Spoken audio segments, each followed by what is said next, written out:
MLC కవితకు ఈ నెల 23 వరకు జ్యుడిషియల్ కస్టడీ విధించింది ఢిల్లీ రౌజ్ అవెన్యూ కోర్టు. మొత్తం 14 రోజుల కస్టడీకి ఇవ్వాలని కోరింది సిబిఐ.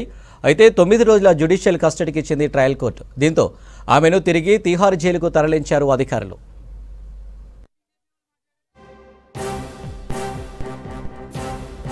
మూడు రోజుల కస్టడీలో కవిత విచారణకు సహకరించలేదని కోర్టుకు తెలిపారు సిబిఐ అధికారులు.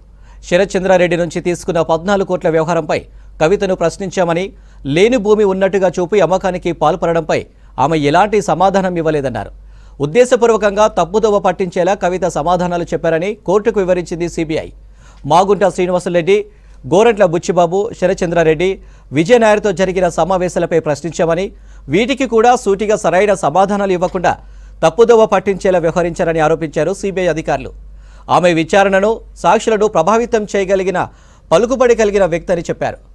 కేసు కీలక దశలో ఉందని, పలువురు సాక్షులను ప్రశ్నించాల్సి ఉందన్నారు.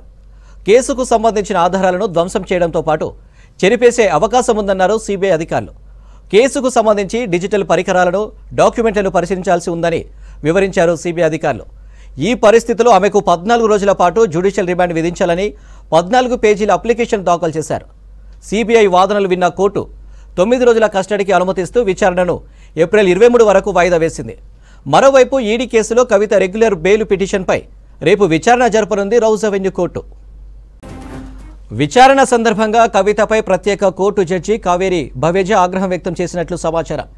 కోర్టు ఆవరణలో మీడియాతో మాట్లాడడంపై సీరియస్ అయినట్టు తెలిసిందే.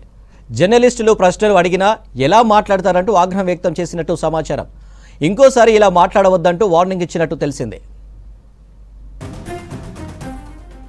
మరోవైపు విచారణ తర్వాత కోర్టు నుంచి బయటకు వస్తూ సిబిఐపై ఫైర్ అయ్యారు కవిత.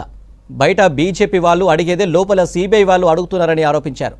2 ఏళ్లుగా అడిగిందే అడుగుతున్నారని అసహనం వ్యక్తం చేశారు కవిత. ఇది సిబిఐ కస్టడీ కాదు, బీజేపీ కస్టడీ అని విమర్శించారు.